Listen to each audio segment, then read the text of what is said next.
আইয়ুহাল্লাযীনা আমানু ইয়া আইয়ুহাল্লাযীনা আমানু তুবু। আল্লাহ পাক রব্বুল আলামিন আয়াতের মধ্যে ডাক দিতেছেন ইয়া আইয়ুহাল্লাযীনা আমানু তুবু ইলাল্লাহ। আল্লাহ পাক রব্বুল আলামিন আমাদেরকে বড় মহব্বতের নজরে ডাক দিতেছেন, বড় মহব্বত করে ইমানদার করে ডাক দিতেছেন। সুবহানাল্লাহ। আল্লাহ পাক রব্বুল আলামিন আয়াতের মধ্যে বড় মহব্বতের সহিত ডাক দিতেছেন ইয়া আইয়ুহাল্লাযীনা আমানু তুবু ইলাল্লাহি তাওবাতান নাসুহা। আল্লাহ পাক রব্বুল আলামিন আমরা শত গুনাহ করার পরে আল্লাহ পাক রব্বুল আলামিন আমাদের সমস্ত গুনাহগুলো দেখে, কে কোন কাজ করতেছে, কে কি করতেছে আল্লাহ সব দেখে। এরপরে আল্লাহ আমাদেরকে গুনাহগার বলে ডাক দেন, এবং বড় মধুর সুরে ইয়া আইয়ুহাল্লাযীনা আমানু বড় মহব্বতের সহিত ইমানদার বলে ডাক দিতেন। সুবহানাল্লাহ বলবেন না? সুবহানাল্লাহ। এ মুসলমান ইমানদার আল্লাহর গোলাম, আল্লাহ পাক রব্বুল আলামিন আমাদের কেমন করে ডাক দিল ইয়া আইয়ুহাল্লাযীনা আমানু, ইমানদার বলে আমার আল্লাহ আমাদেরকে ডাক দিতেছেন।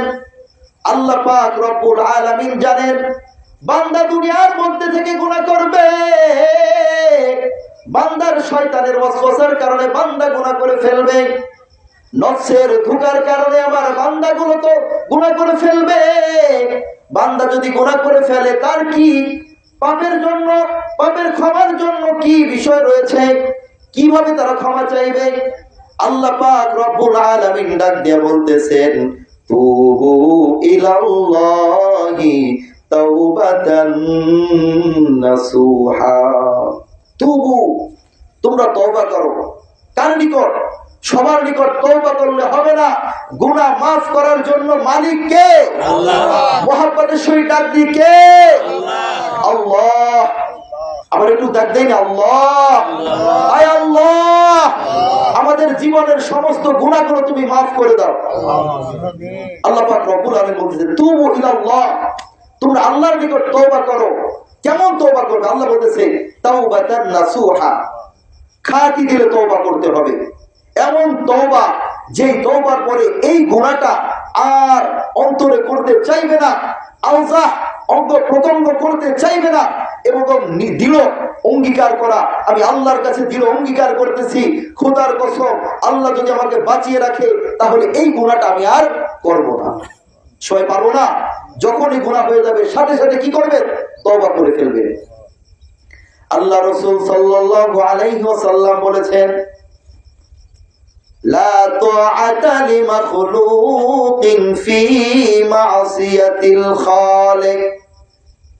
আমাদের পিতামাতা রয়েছে না, পিতামাতা যদি বলে যে ইসলামের কাজ করা যাইবে না, যদি পিতামাতা বলে যে দ্বীনের এই কাজটা করা যাইবে না, এক্ষেত্রে পিতামাতার কথা শোনা যাইবে না। আল্লাহ বলছেন লা তাআতা লিমাখলুকিন, কোন মাখলুকের ইতাআত নেই, কোন মাখলুকের অনুগত নেই ফি মাসিয়াতিল খালিক, মালিককে নারাজ করে, মালিকের বিধান লঙ্ঘন করে পিতামাতা যদি বলে তুমি ইসলাম ধর্ম গ্রহণ করেছো, তুমি যদি ইসলাম ধর্ম পরিত্যাগ না করো, আমি মা বলতেছি আমি গলায় দড়ি নিয়ে মারা যাইব, আমি তোমাকে ছেলে হিসেবে ঘোষণা দিব না, তাহলে এই মায়ের কথা শোনা যাইবে না।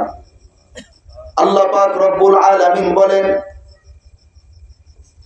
ইয়া আইয়ুহাল্লাযীনা আমানু তুবু ইলাল্লাহি তাওবাতান নাসুহা।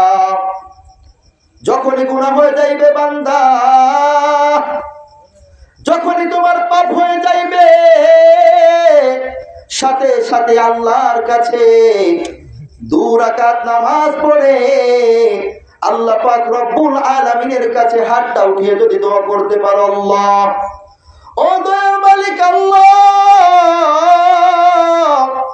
শয়তানের নাফরমানির কারণে, শয়তানের ওয়াসওয়াসার কারণে, নফসের ধোঁকার কারণে তোমার অন্যায় করে ফেলেছি, তোমার নাফরমানি করে ফেলেছি। ও মালিক, খাঁটি দিলে তওবা করতেছি মালিক, তুমি আমার জীবনের সমস্ত গুনাহ খাতাগুলো মাফ করে দাও। দোয়া করতে পারবো না?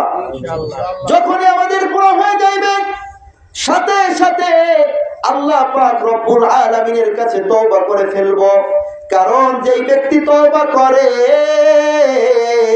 সেই ব্যক্তি যখন তওবা করে ফেলবে সেই ব্যক্তি পুরো মাসুম হয়ে যাইবে।